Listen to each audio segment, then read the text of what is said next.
I don't even care anymore. And you know what's even better? You know what they say, if you don't have something nice to say something racist instead. Let's go to the research. The use of the word hood rat here is absolutely a racial stereotype doing what it's supposed to do. Because the way that we talk about food stamps has always been racialized, especially since it's been a convenient political weapon. And the same folks who will get on here and complain about paying for other people's groceries will never make a video where they talk about tax breaks for corporations or bailouts and farm subsidies. They only seem to get mad when they picture who will be using them, and that picture is often folks that don't look like them, even though the USDA reports that they make up the largest share of SNAP recipients. Just to be very clear, there is no way that you could say that, oh, she's just using the word hood rat to describe a kind of person who would abuse this system. She's not, because words exist in context. Because she's drawing on the image of the welfare queen from the 1980s, which was used by politicians in order to paint all black women as lazy and undeserving. Welfare queen is what Patricia Hill Collins calls a controlling image. Story so powerful that it can be used to justify inequality. Scholars like Imani Perry and Brittany Cooper show the ways that words and language are racialized, like hood rat and ratchet and ghetto. Ultimately, those words are used to justify who is deserving of empathy and who isn't. Follow me for more content about power and hot takes with citations.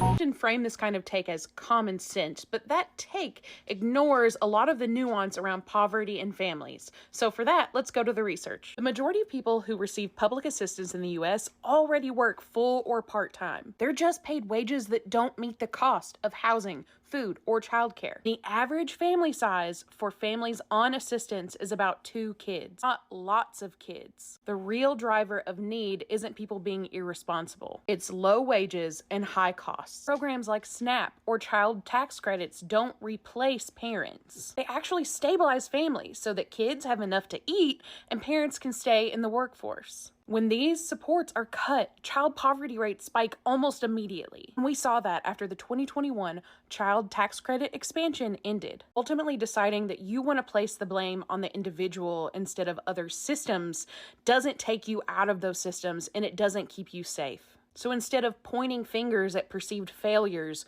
we should focus on fixing the bigger issues at hand.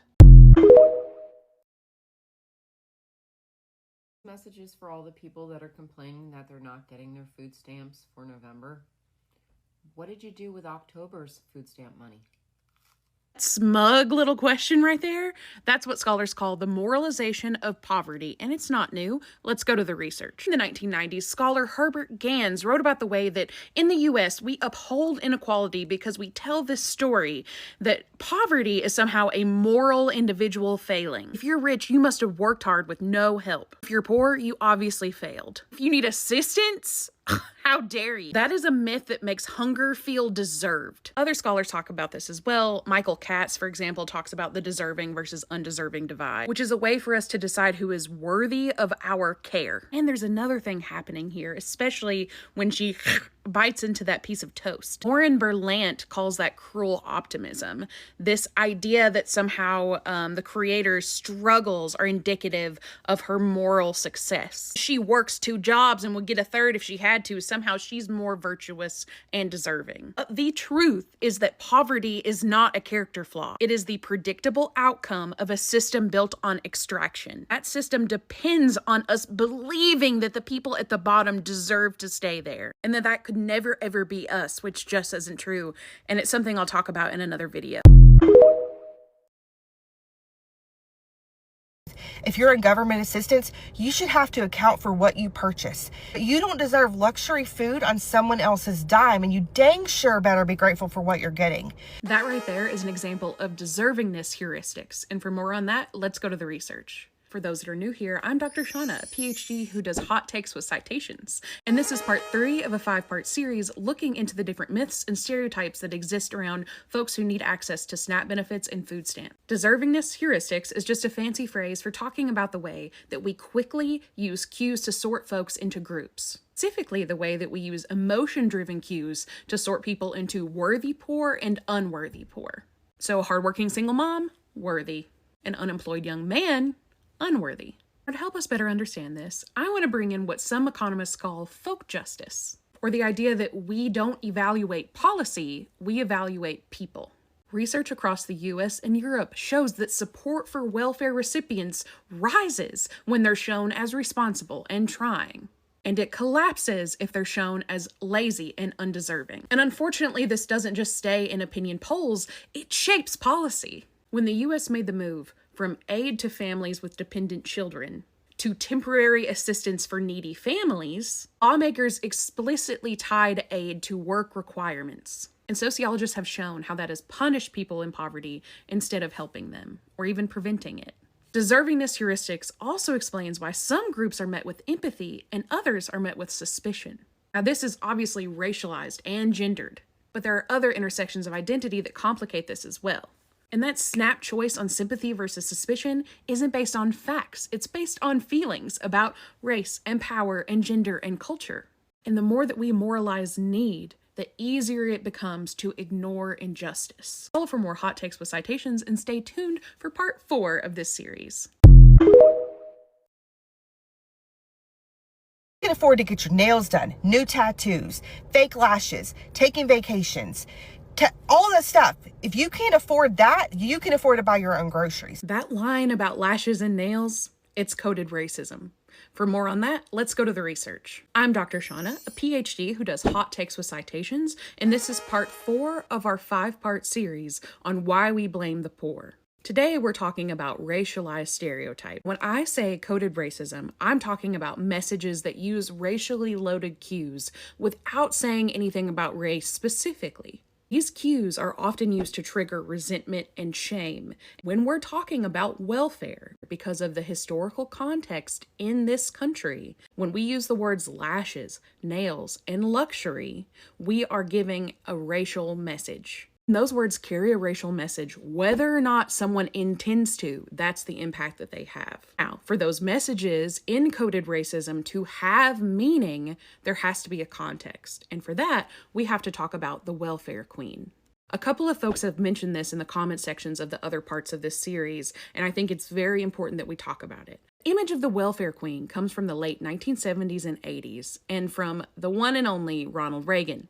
The welfare queen is a caricature of a Black woman supposedly gaming the system and living large on government assistance and welfare benefits. Decades of journalistic and historical records show the ways that Reagan used this term purposefully. He leveraged a distorted story about a real person, Linda Taylor, in order to sell a broader moral tale that racialized poverty as Black, female, and fraudulent. He then used that rhetoric to justify punitive welfare policy. Sociologist Patricia Hill Collins calls figures like the welfare queen controlling images, and these images are spread through pop culture, through the media, in order to dictate how we see marginalized groups. This stereotype, this caricature of the welfare queen, is used to make inequality look deserved by portraying Black women as deviant or irresponsible. Scholar Kimberly Crenshaw argues that policy debates often treat Black women's poverty as a moral pathology, failing to match a white middle-class ideal of womanhood. That's why talk of lashes and nails and new bags and new cars is never neutral, because ultimately it signals who must perform humility in order to deserve help.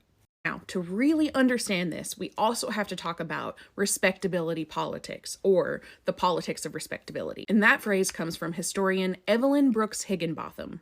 Respectability politics describes the moral standards placed on Black women, standards that are weaponized to police appearance, sexuality, and consumption. Writer-scholar Tracy McMillan Cottom argues that beauty works like social capital with different rules and returns for Black women, which is another reason their adornment is scrutinized as evidence of morality. You can tell a lot about a society by who it thinks deserves joy. Black women's joy has historically been treated as evidence of guilt. Follow for more hot takes with citations, and stay tuned for part 5 in this series. ET benefits need to go back to basics. They were created to help people get by, not live a life of luxury on the taxpayer's dime. What if the system was never about getting you by, but it was instead built to turn a profit? Let's go to the research. Hi, I'm Dr. Shauna, a PhD who does hot takes with citations, and this is part 5 of 5, the last in the series, on why we blame the poor. So today, I want us to follow the money a little bit. We've talked about how a lot of people, including this creator that I've stitched, like to think about poverty as punishment. They also talk about poverty as bad decisions or laziness and some sort of indication of moral failure. But researcher Virginia Eubank shows us the ways that it's actually data management. Now, in her book, Automating Inequality, she followed the rollout of high-tech systems that now decide who's high risk for welfare fraud, who gets housing, and who's flagged for investigation. And there are some big players in this game. The state of Indiana, for example, paid IBM and Accenture $1.3 billion to automate their welfare eligibility system, until thousands of families were wrongfully cut off for failure to cooperate.